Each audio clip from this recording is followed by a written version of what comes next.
Bakit ang ingay sa klase? Teka. Estudyante ba kita rito? Ngayon lang kita nakita.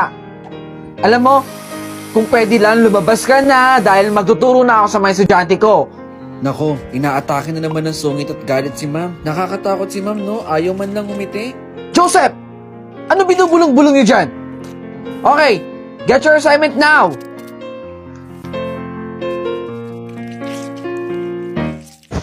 Oh, huy! Bakit nandito ka pa sa faculty? Wala na mga estudyante rito, nagsiuwian na. Bata, hindi ako nakikipagbiruan. Grabe naman po, ang sungit ninyo. Sayang po yung ganda ninyo. Kung may problema po kayo, alam ko po na malalagpasan po ninyo yan. Anong alam mo sa problema ko? Anong alam mo sa akin? Hindi mo ako kilala. Wala kang alam sa pinagdadaanan ko. Grabe naman. Ang sungit ni ma'am.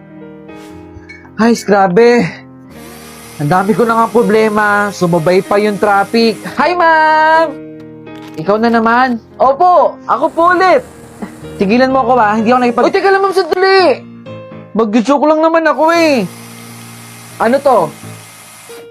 Eddie, bulating inasihan.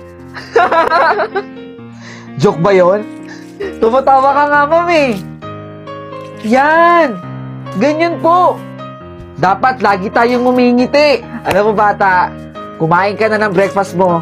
Alam ko, gutom lang yan. Ito talaga.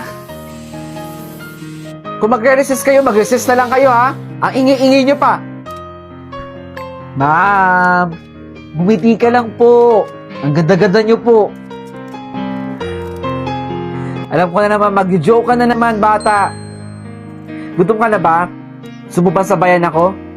Tara, kain tayo. Aba, gusto ko yan, ma'am, ha? Grabe, napangiti niya si ma'am. Kaya nga eh, first time ko siyang makitang ganyan. Asan na kaya yung bata? Ilang araw na siyang hindi nagpapakita sa akin, ah. Nakakapagtaka naman.